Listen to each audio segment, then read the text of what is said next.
weird. Like, I was just watching Face Off. They put it on Netflix. Everybody go watch Face Off. Because I know she's rolling her eyes because I was like, I thought you hated that show because I used to watch it all the time when we lived together. I want them to bring it back. I want them to do a relaunch of that show. I love that show so much. But they just did a Oompa Loompa one where you had to create the Oompa Loompa eater. What? It was just like weird how you just sang a Willy Wonka song. Oh, stop it. That's no. I hate that so much. I'm Tamara. I'm Rel. Ba-da-ba-doo. What was this? I'm sorry, I was choking a little bit. You were choking, and I did the noise before we said this is Fearful Friends Podcast. Now I can go, ba-da-ba-da-da, but I forgot what noise we make. We could start that over, but... Nah, this is our real, authentic selves. Mm-hmm. Hot messes till we die. I don't have my headphones on. Is there buzzing? Not as bad as last week. All right. Yeah. Maybe I just need to throw it on the floor. Actually, that's the one. This is the Buzzy one. I'm afraid to touch it. Yeah, but I'll touch it. It's fine. I listened to the episode today, so it sounded fine. There was no fine buzzing. or great. I'm only 10 minutes in. Okay. It's weird to listen to myself play on my car speakers as I'm driving to work because I'm like, that stupid bitch. I love it. It's a lot of very confusing feelings. So, how's the weather? It could be a little bit colder. Shut up. Could you just be positive? Like 5 seconds. It's fucking gorgeous outside. There's zero humidity. There's no clouds in the sky. It's gorgeous outside. All but right, I was promised 46-degree weather, and right now it's, 64?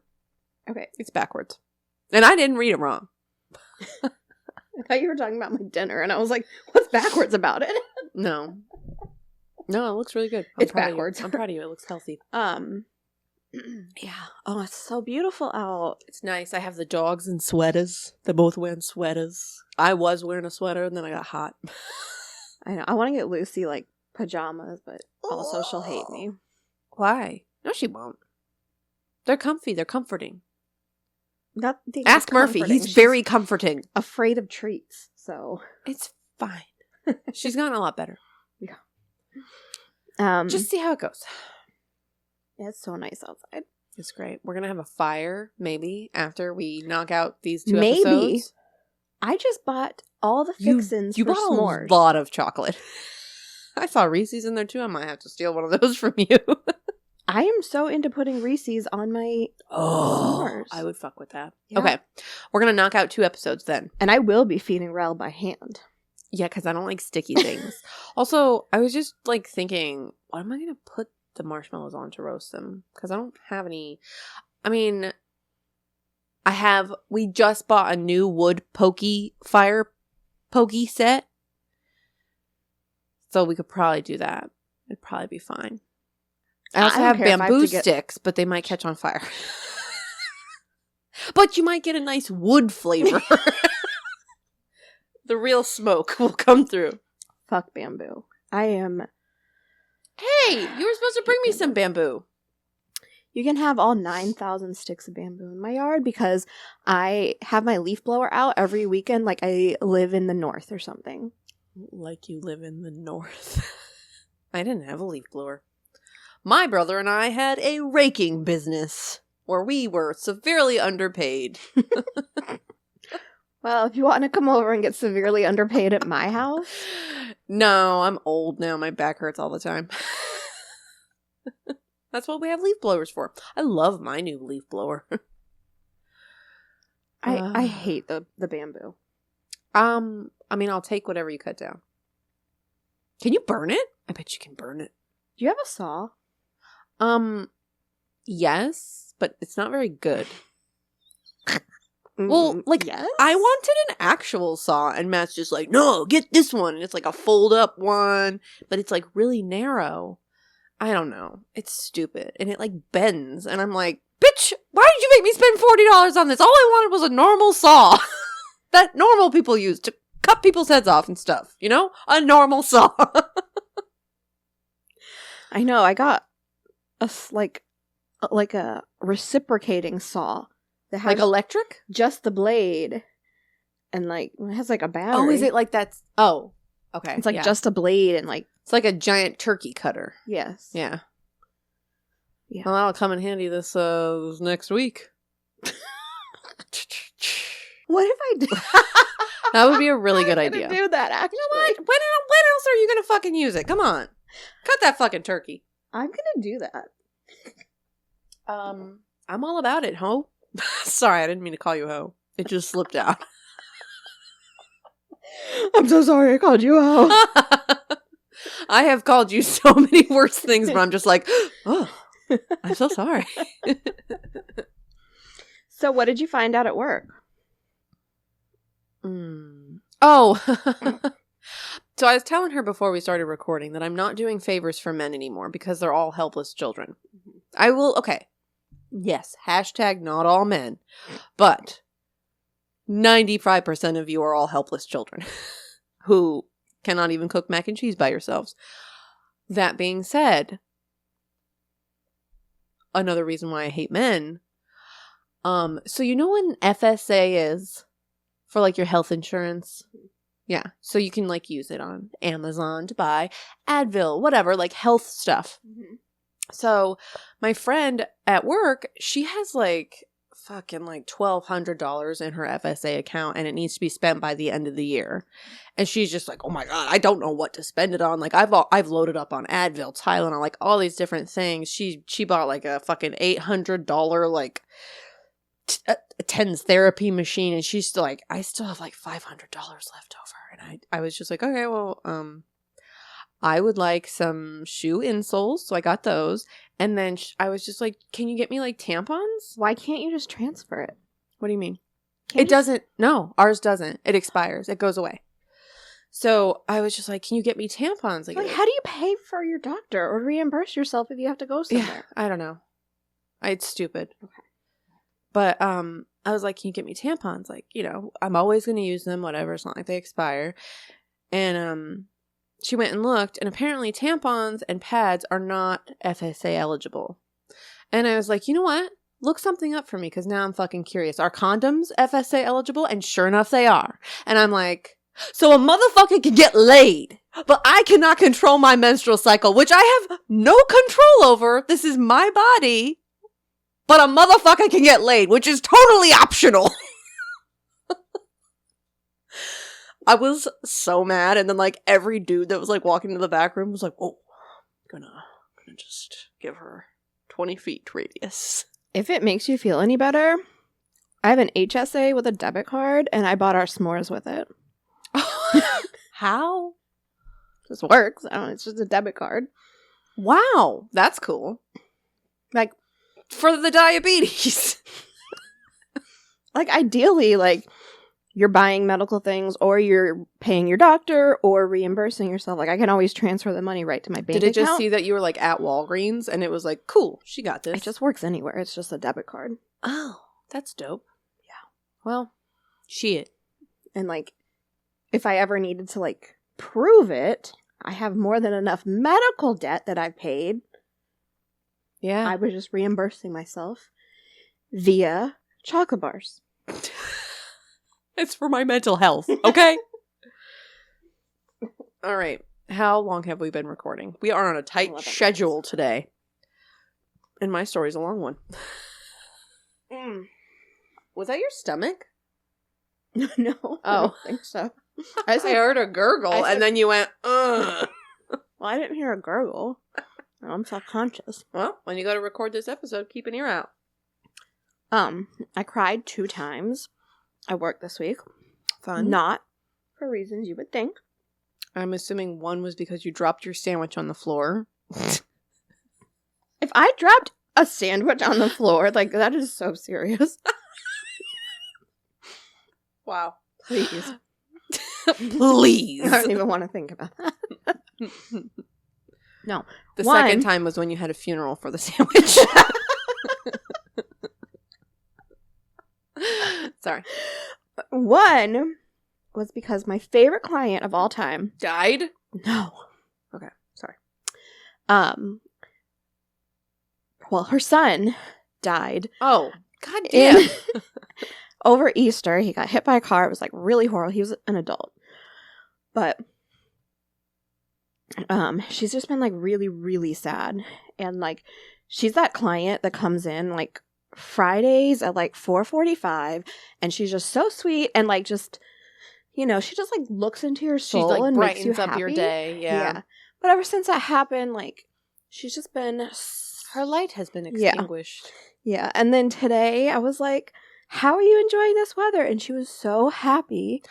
Oh. And like she smiled and she's like, I love it so much. And I'm like, no, I'm gonna be the one crying. That's why you cried? Because you were happy? Because she was happy. Okay. Yeah. It's hard when you deal with like older ladies who lose their sons or children, whatever. Like I have a coworker whose son died of a drug overdose like 2 years ago, and she's still. I get very uncomfortable when people are like upset like that. Like I don't know what to do. I'm just like there. Pat you on the head. I'm so sorry. I don't know. But God, I don't know what to do. She gets real dark about it. Yeah.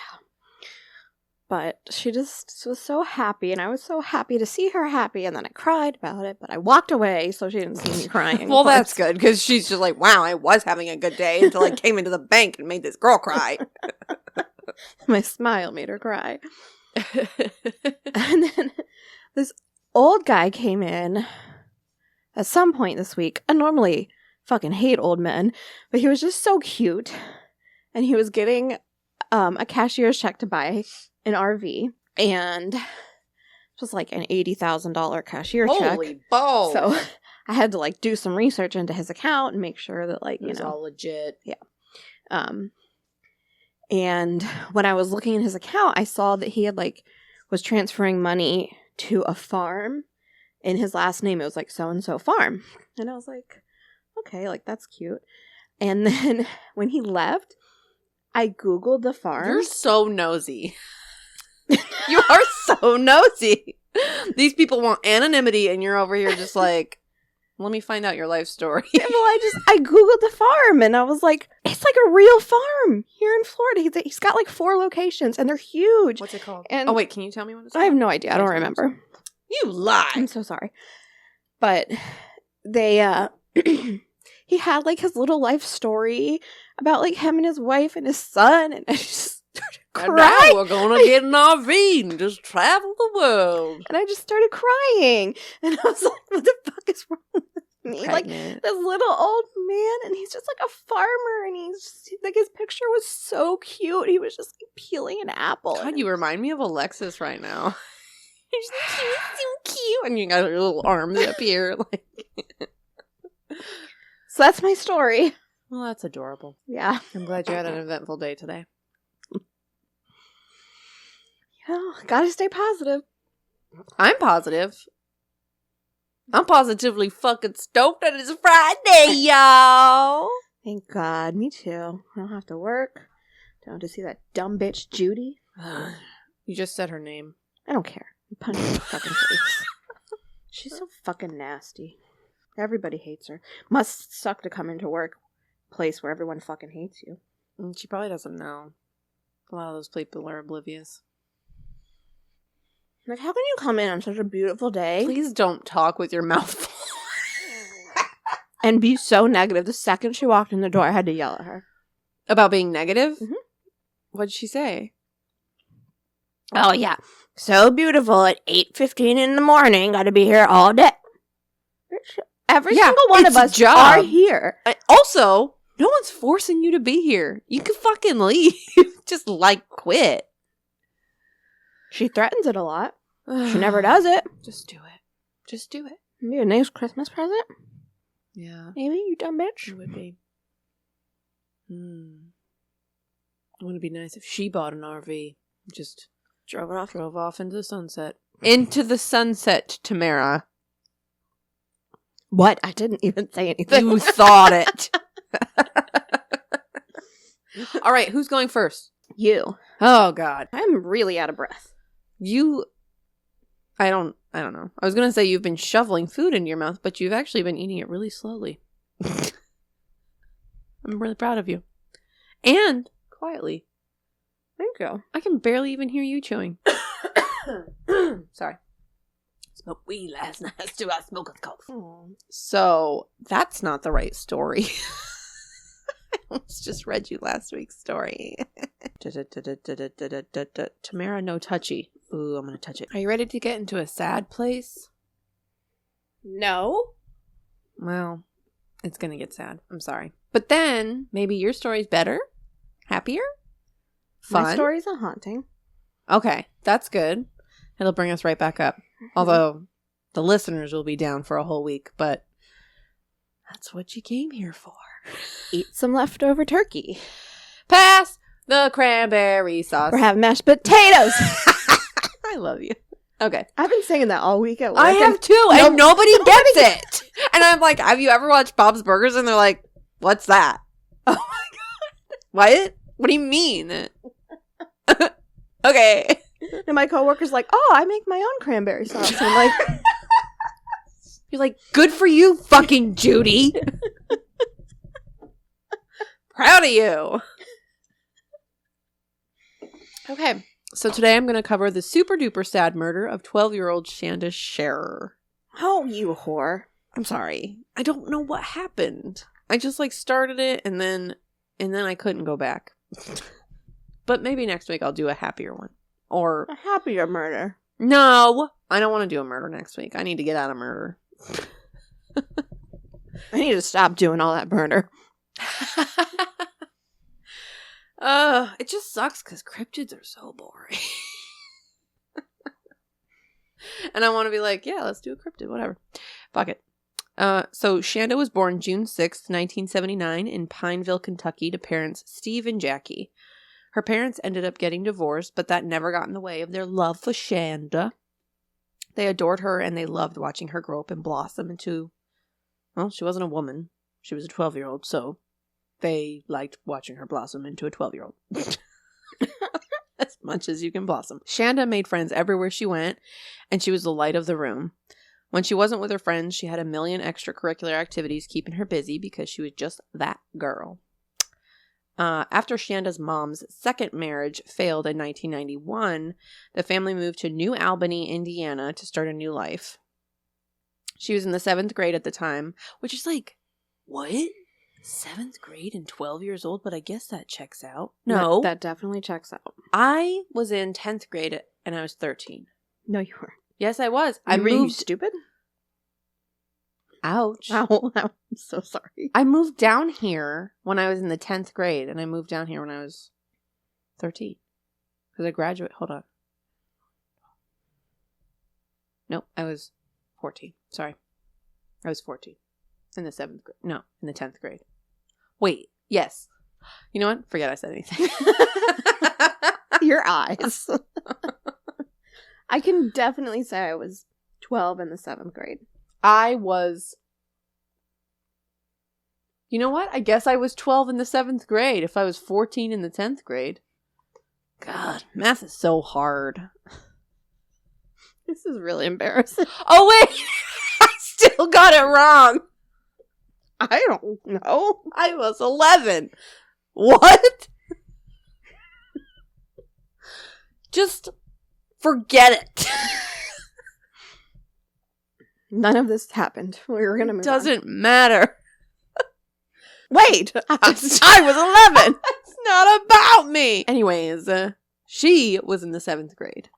And she went to her first day of school at Hazelwood Middle School, which was a much bigger school than she was used to, which probably would have freaked out any other person, like myself. But since she was a little social butterfly, she just embraced it. She made friends fast, and on her 3rd day of school, her parents got a phone call from the principal.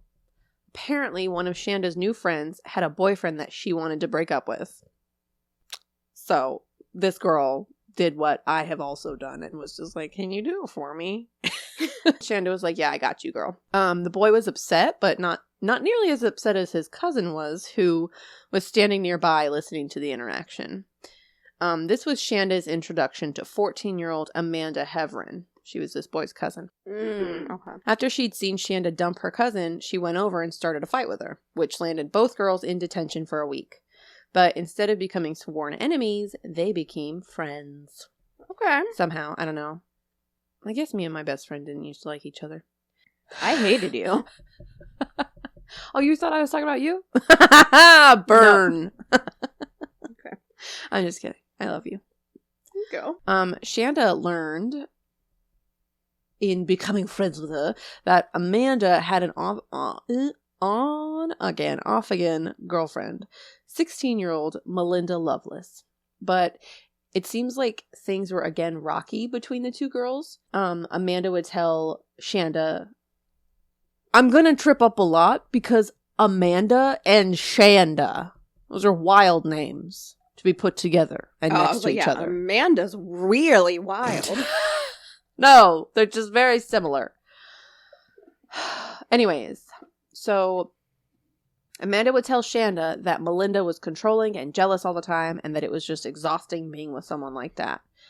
So Amanda started slowly pulling away from Melinda and, she's like starting to lay it on thick with Shanda. They pass notes in class where Amanda asks her, like, do you like girls? Have you ever thought about girls like that? Have you ever thought about being with a girl? Do you like me? And, I'm a girl. I'm a girl. And, like, Shanda's young. Sure. Like, whatever. Like, you like girls. Like, maybe I like girls. Whatever. So, yeah, Shanda starts getting closer and closer to Amanda. When the middle school dance comes around, Amanda asks Shanda to be her date. And she's like, hell yeah. So they go to the dance and they're having a blasty blast until fucking Melinda shows up. Now, Melinda is seeing Shanda as her competition because she cannot let Amanda go because she is a jealous freak. And she loses it and she confronts Shanda and tells her to back off. That's my hoe. But Shanda was not going to be scared by anyone. So Shanda continues seeing Amanda, and at the same time, her mom is starting to worry about her.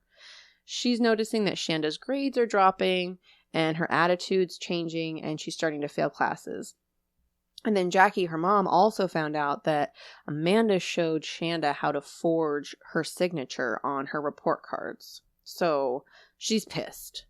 And then one morning, as Jackie was checking the mail, she found a letter in there from Shanda to Amanda that had been returned, like it had the wrong address or not enough postage or something.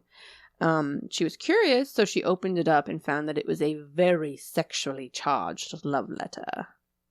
Oh, God. And that was the last straw for her, not because it was a lesbian relationship, but because she simply felt that her 12-year-old child was not anywhere near being old enough to have a consensual sexual relationship with anyone, whether it be a man or a woman, which, like, I kind of agree with. 12? Yeah. 12! Yeah. I mean, like,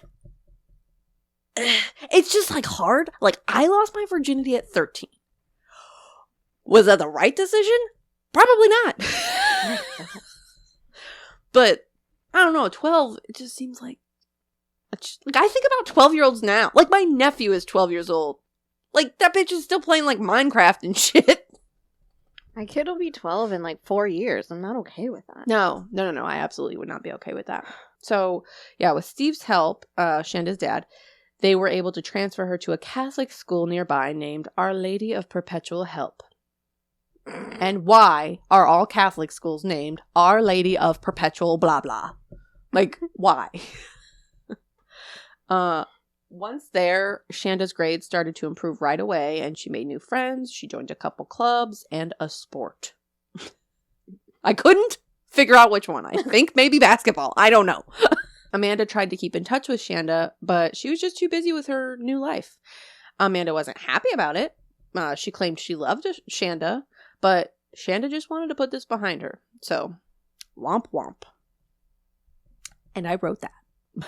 I couldn't imagine 2 new schools. Ugh, that's stressful. The night of January 10th, 1992, Shanda's at her dad's house winding down for the night by watching some TV. She's 2 months into her new school and everything's looking up for her.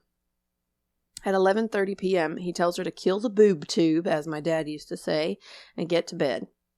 When he gets up in the morning, he makes himself a pot of coffee, and Shanda's stepmom walks into the kitchen, and she's like, "Where's Shanda? She's not in her room." So they tried not to panic, like maybe she just snuck out or something. So they started driving around looking for her. And when they checked everywhere they could think of and still couldn't find her, they called Jackie over to the house. She got there in like 15 minutes, and the second she walked in, she spotted Shanda's purse on the table and was like, call the fucking police. This girl does not go anywhere without her purse. She's like, she went to the bathroom with it. She took it to her bedroom with her. Like, no. So a little bit before 2 p.m. on January 11th, they file a missing persons report. And in the meantime, they set up a makeshift tip call center thing out of their living room. And they just started working the phones. They called everyone they could think of, even Amanda, who told them she hadn't seen Shanda in several weeks because the whole, move and everything. But they didn't give up looking for her. That's all they had. I mean, they just kept calling whoever they could think of. What they didn't know was that earlier that morning, one county over in Madison, Indiana, 2 hunters had been driving around looking for a good spot to lay low when they came across what they thought was a charred mannequin. Yeah. Ariel. I'm so sorry. I won't do this again. I said before I do a slew of murders. I do a slew of murders. That's the name of the episode. A slew of murders. They got out of the car to check it out, and they immediately smelled burning flesh and went back and called the police. Investigators got to the scene within 20 minutes. They observed the badly burned body of a woman, and they weren't able to identify the age of the victim. She was lying on her back, with the upper part of her body being the most severely burnt. She was wrapped in a blanket, and her arms were sticking straight up in the air with her fists still clenched, like she'd been fighting for her life. Nearby, they found a 2-liter soda bottle with the lingering smell of gasoline in it. Police took what little information they had, and they tried to find any matching missing person reports, but they didn't find anything.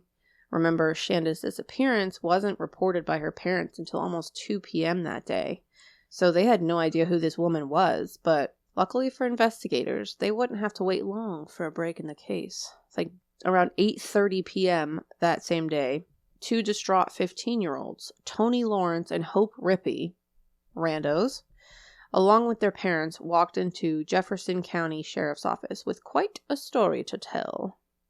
They were sobbing and hysterical, but they told investigators that they were hanging out with a couple girls the night before and that they were bragging about how they were going to take a girl up to the witch's castle and kill her. The witch's castle is basically just an abandoned old cottage in the middle of nowhere that kids used to go drink and party. Which, every town has one, right? I didn't have one. Really? I mean, mine wasn't called the witch's castle, but we definitely had places that, we would go. Where I'm from, we had the Deviltree. We would just go fucking hang out at the Deviltree, around the state hospital, We would just go to the beach, I guess. Lame. Yeah. Tell me about Floridians. So yeah, it wasn't just that these people were bragging about the plan. They actually did it, the girl said. The 2 teens said they'd never even met the victim before. They'd never seen her before. All they knew about her was that her name was Shanda. So, probably in disbelief of what they're hearing, police start to look through recent missing persons reports for shits and gigs. And sure enough, in Clark County, the next county over, a missing persons report for 12-year-old Shanda Sharer turned up. The body was burned so badly they couldn't get a facial identification, but now that they had a name, they were able to pull the dental records and confirm that the charred body was hers. Holy fucking shit. Hoy. At least everything's happening quickly, is all I gotta say. Yeah. There's some things where people are missing for... There's something... I mean, she could have been a fucking Jane Doe. Mm-hmm. Police were shooketh, to say the least. They fully believed that this was the body of a woman, not the body of a 12-year-old child, which definitely made the next part of the job so much harder for them when around midnight they had to head over to the house where Shanda's parents were still frantically trying to call people, and they had to tell them that their little girl was gone. They informed the parents. Kill me. I'm so sorry. I'm so sorry. Maybe for the rest of your pregnancy, I should shy away from murders, specifically of little girls. Or any children. Yeah. Do you want me to stop? No. Oh, it just gets worse. I should stop. Sorry, Melissa. We can scrap this episode. No, we're fine. They They informed the parents that Shanda's burned body had been found, but they neglected to go into more detail than that, probably trying to spare them the pain of knowing what had happened to her. Which, in hindsight, it would have been nice to be spared that information, but when the family turned on the news, it was all over the place. There was no hiding from it. how do you, instantly, what do you mean she was burned? Yeah, they had to find out, exactly, it's not just that her body was burned. She was burned alive. Her cause of death was smoke inhalation, which means she was breathing in the flames, and she was beaten severely. So, back in the interview room, Tony and Hope are still laying out everything that had happened the night before. Tony tells police... a boy or a girl? They're all girls. Okay. 4 girls. Tony and Hope. Did I already say their ages? I think they were both 16. No. Amanda was 14. Shanda was 12. Yeah, the 2 girls are 16. Yeah, Tony tells police that she and Hope were heading to a punk rock show, and it's there that they meet with 17-year-old Lori Tackett. Lori was a hot mess who had a horrible upbringing filled with violence and sexual assault. She was a quote-unquote troubled kid who got in fights all the time and was just so filled with rage, and she just wanted to hurt people. Just maybe not the best person to be hanging out with your kids, but that's just my opinion. So they meet up with Lori, and she asks Hope if she's told Tony yet what the plan for the night is. And Tony's like, what? Lori tells her, we're going to kill a girl tonight. But, of course, Tony totally thinks they're joking, and she's just, sitting in the back seat, and she's like, yeah, right, guys. Yeah. Real funny joke, guys. So funny. So they all hop in Lori's car, and she drives to go pick up another friend of theirs.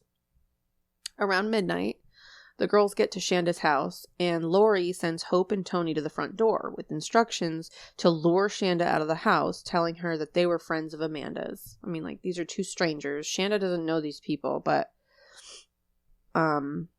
yeah, they were to tell Shanda that Amanda was waiting for them at the witch's castle, and they wanted to talk.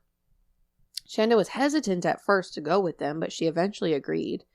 And she gets in the passenger seat of the car, and so how did these kids go to her house and the dad and stepmom didn't know? So what I didn't put in here was they went to the house, and then they talked to Shanda, and Shanda was like, come back at midnight when my dad's asleep. Because Shanda's dad told her, turn off the TV, I want you in bed by midnight.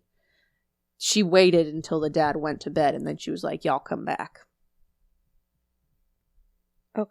This was a summary. I'm so sorry. Okay. So yeah, they send the girls up to the door, and immediately when Shanda gets into the car, Hope starts questioning her about her relationship with Amanda, which is fucking weird. And she's like, I haven't seen Amanda in weeks. I'm at a new school, whatever.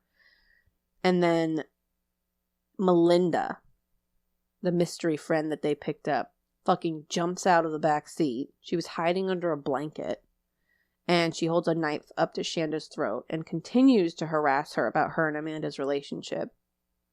And then they pull up to the witch's castle. They bring Shanda inside and tie her wrists and ankles. Amanda's not there. Melinda took off Shanda's jewelry and gave it to Tony, Hope, and Lori. Melinda punches Shanda and then tries to cut her throat, but realizes her blade is too dull. So instead, she strangled her until she was unconscious and threw her in the back of the car and drove off.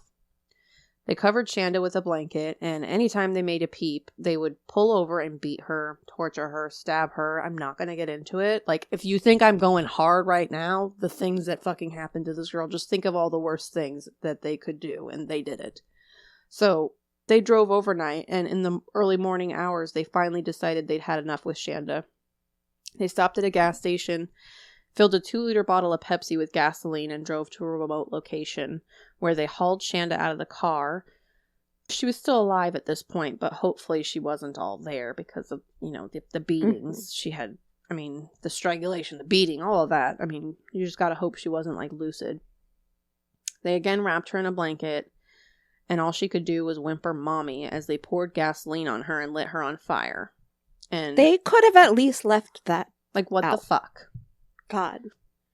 To make sure the job was finished, Melinda had the girls dump more gasoline on her while they stood there and watched her go limp. So these Tony and what's the other girl's name? Hope. Tony, Hope, and Lori. And Lori's that 17-year-old. Mm-hmm. They went into the police station originally and said... Just Tony and Hope. Went to the police station. And said, we heard our friends talking about this. First, they started it by saying, our friends were bragging about it, but then they actually did it. And then they laid out everything that happened because they were there. And Hope participated in the torture. Tony stood back and watched and didn't fucking do anything to stop it. So, they're all fucking to blame. Oh, God. Okay. So, after that, these fucking demons went to McDonald's and stuffed their faces on sausage McMuffins, comparing them to Shanda's burnt body and laughing about it. Yeah. I just got so nauseous. Yeah. Oh my God. How dare they disgrace a McMuffin. And Shanda. Ugh. So, right after this bombshell confession, all 4 girls were arrested immediately and taken into custody. Police didn't have a hard time putting any evidence together because... I am so nauseous right now. Are you going to throw up? I know you're pregnant. Do you have to go? No. I'm worried. I've gone too far. Do you want some ginger juice? It helps with nausea. I like some gin and juice. I have gin. But you can't have any. Okay. We're almost done. We're just going to stop and think about cherry gushers for a minute. Ew. I hate cherry gushers. No one's talking Do to you want me to go get you a Reese's? No. Tell me when I can go on. The worst is over. I know, but I just keep going back to that picture in my head, and I wish you wouldn't do that, brain. Thank you. It's my fault. Ugh. Pet my dog. It always makes me feel better. Absolutely not. Why? Your dog's the color of sausage. Fuck. Oh my God. She's gray. Sausage is not gray. It's brown. McDonald's sausage is gray. Well, just like sorry, charred Lulu, you hear fat. that? Stop thinking about it. Thinking about strawberry gushers. I think I need another distraction for my distraction. I'm ready. Let's move on. Okay. Police didn't have a hard time putting any evidence together because these bozos are the worst criminals ever. The interior of Lori's car was covered in bodily fluids and hair. They also left all the weapons in there, covered in Shanda's blood. So yeah, shit's pretty airtight. Not surprisingly at all, though, Melinda blames Lori for everything, and Lori blames Melinda for everything. Then they play the woe is me card and say, well, I had a bad upbringing. And like, they totally did. Not discounting that, but both of their childhoods were totally fucked, and their family members were sexually and physically abusive and just absolutely horrible, but that 100% does not excuse what they fucking did. So, how do they know Lori? What? Who? How does who know Lori? Like, how do all 4 of them, they all go to school together? They were like friends. Okay. But like, Tony hadn't met Lori. Lori was Hope's friend. Hope and Melinda. Girl stuff. I don't know.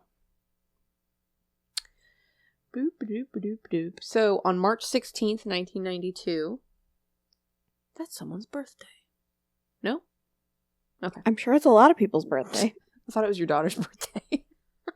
Oh, very close. Is actually. Why didn't I figure that out? Oh, I don't know. On March 16th, 1992, all 4 girls take a plea deal to avoid the death penalty. Pussies. But they were still charged as adults, which is nice. Lori Tackett and Melinda Loveless both received 60-year prison sentences. Hope received 50 years because she was involved with the actual torture, but she did come clean to police, so she got, 10 years less. And Tony received the lightest sentence of them all because she didn't participate in the torture murder. She just watched and didn't do anything about it. So she received a 20-year sentence. The parents were understandably devastated by their loss and the light sentencing, and they never recovered. Shanda's dad definitely took it the hardest, and he died in 2005 after drinking himself to death, and he's buried right next to Shanda. Jackie will always say that he died of a broken heart. Tony was released from prison in 2000. Hope was released in 2006. In 2011, Shanda's mom and sister went on the Dr. Phil show, where they were extensively interviewed in a 2-part series that ended in them being able to confront Hope about her early release. And they also interviewed Amanda, who still claimed she had nothing to do with the murder, but either way, I'm sure it's a fun watch for all you drama junkies out there. Why? Why would they do that? I don't know. Because all that fucking bullshit TV is exploitation at its finest. Like, I will not watch fucking Dr. Phil or Maury or any of that bullshit. But if y'all want to watch it, it exists.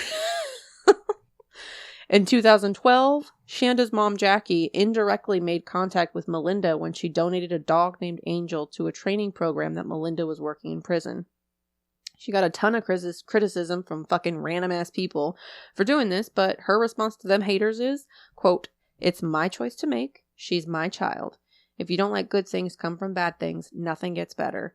And I know what my child would want. My child would want this." Unquote. Oh, so she knew the dog was going to She her? said she would continue to donate a dog to that program every single year, and she would name that dog Shanda. Okay. Yeah. Yes, queen. Okay, I get it. You want to hear the kicker? Lori was released in 2018 on the anniversary of Shanda's death.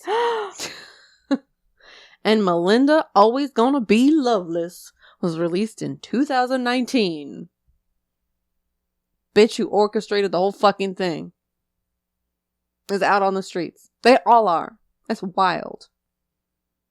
Anyways, that's the fucking end of my story. It's wild, but they were all under 18, right? Yeah, I mean, fucking Lori was 17. Okay? Okay. They knew better. They fucking knew better. They just wanted to fucking hurt somebody. Yes, yeah. They just wanted to fucking hurt somebody. Ugh. Ugh. Okay. I'm sorry. I won't do that to you again. That was rough. Thank you. You're like, begrudging thank you. Next time I demand you supply me with gushers. Hurting me. Yeah, I'll have gushers next time. Oh, I have gummy Skittles. I don't like them. They're yucky. Oh, okay. I don't eat them. It's my husband's. I would just give you his open bag. It's in the fridge. I bet they're weird when they're cold. Yeah, ew. All right, we have another episode to record, y'all. Stay sexy out there. Sorry, I'm traumatized. I'm so sorry. I don't know what to think. I don't know what to say. Say goodbye. Because we have another episode to record. Then we can make s'mores. Okay. Send your stories to Fearful Friends Podcast. Well, I don't know where we are. Follow us on TikTok and Instagram. And send your crazy stories to fearfulfriendspodcast@gmail.com. Goodbye. Bye, friends.